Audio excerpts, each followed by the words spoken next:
40-second TikTok gave a 25-year restaurant the kind of marketing most owners dream about. No ad budget, no campaign, no discount.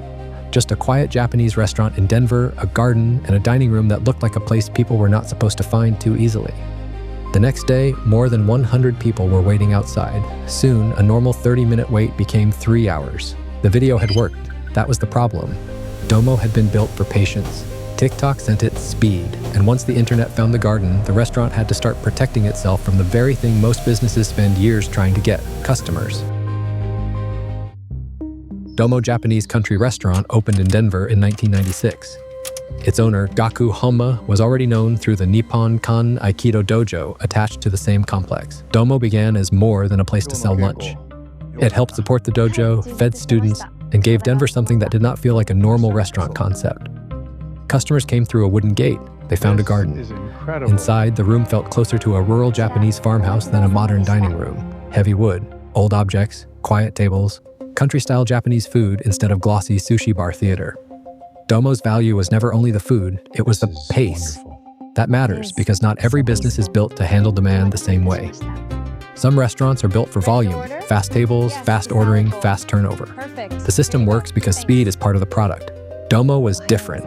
Its appeal came from atmosphere, patience, regulars, staff rhythm, and a feeling that the outside world had been paused for a while. That kind of business can work for decades if the demand stays familiar. Regulars know the rules, staff know the rhythm.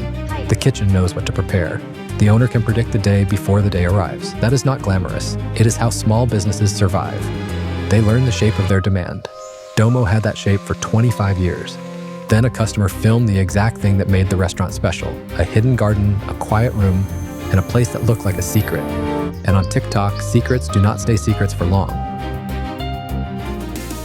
The video went up in July 2021. It was less than 1 minute long.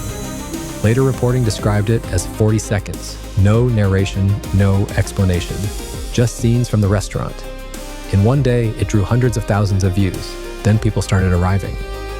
For most small businesses, this is the fantasy. A customer does the marketing for you. The product speaks for itself. The crowd shows up without a discount code, referral plan, or agency invoice. Domo got the cleanest version of that fantasy. People lined up before the doors opened.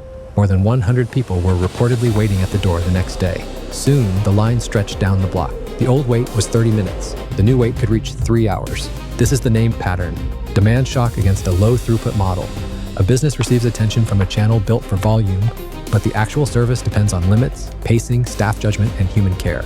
That is the mismatch. The restaurant responded the only way a small, staff-limited operation could respond. Honma closed for 2 weeks to prepare. Then Domo came back with fewer operating days and tighter limits. 7 days became 3. Seating was restricted.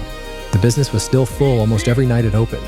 One chef estimated they were making 300 plates a day before counting appetizers. On paper, this was success.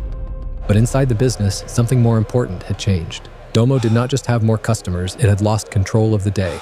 Before we continue, if you're trying to start something or grow what you've already got, don't build everything from zero. That's where the months disappear. The best businesses start with a model. That's why I created the Savvy Business Profits Lab. Inside my free school, start with the free training, the 90% done-for-you business model. Click the link in the description, join free, and watch it first. Now back to the story. Because what happened next is the part every business owner needs to understand. Before the TikTok, Domo could plan. That sounds small, but it is one of the most valuable things a service business has. Predictable demand lets you buy the right amount of stock, roster the right number of people, prepare the right amount of food, and protect the customer experience before anyone walks in the door. After the video, Honma said he could no longer tell how the day would go.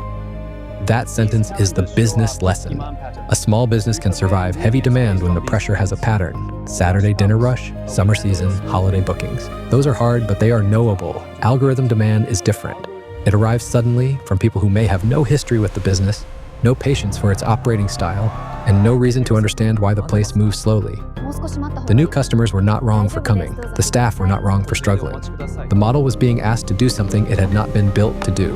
You could diagnose this before the damage with one plain question. If demand tripled next week, what would break first? For Domo, the answer was visible. Food prep, seating, wait times, staff capacity, and customer behavior. The garden had gone viral. The kitchen had not changed size. That is the part most business owners miss. More demand does not only increase revenue, It also increases pressure on every weak point in the system. And when the weak point is the customer experience itself, growth can make the business look successful from the outside while making it worse from the inside. Domo started using breaks, shorter hours, fewer days, seating limits, and signs warning customers about long waits. These were not growth tactics, they were survival tactics, and they were rational. By then, the line outside was not just proof of popularity, it was becoming an operating problem. Customers became frustrated, some were turned away, reports described arguments in line, and police being called several times when outbursts escalated. This is where the story stops being cute. A viral video can make a small business look bigger than it is. The line outside becomes proof of demand. The photos become proof of relevance. The comments become proof that the business has finally been seen, but inside, nothing magic has happened. The staff are still making each plate. The owner is still responsible for safety. The regulars are still deciding whether the place they loved is worth the new wait. And the business is still limited by the same physical reality it had before the video. For a $2 million service business, this is the same as doubling leads when the phones already go unanswered. It looks like growth. But if each missed call is worth hundreds or thousands of dollars, the win can quietly become months of lost payroll, a new van that never gets bought, or an extra technician you cannot afford to hire because the demand is leaking through the system before it converts. That is the ROI anchor. The money is not in the attention. The money is in the business's ability to absorb the attention without damaging the customer experience.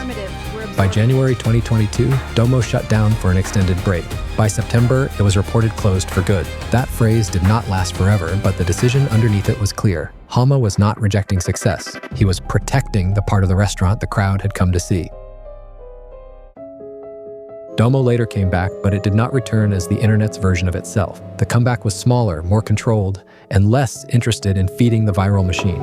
Later reporting described a reduced approach, smaller service, simpler operations, and tighter capacity. Domo's own current notes tell customers the rules plainly. Walk-ins only, no reservations, waits can still happen.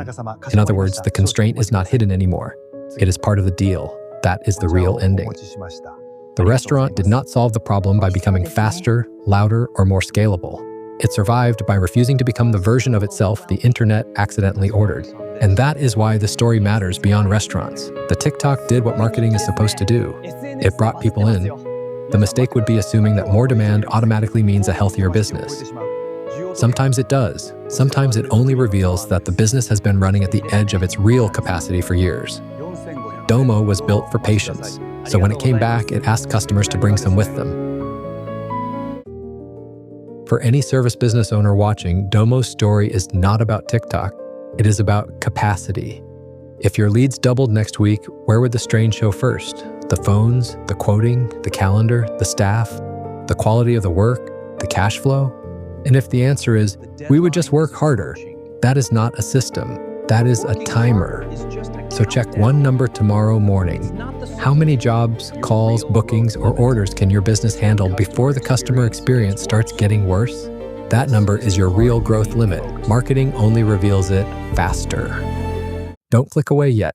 See that video on my left? Click it right now. The next story shows what happens when a business fixes the right constraint first, or the wrong one. You need to see this. Click that video and keep watching.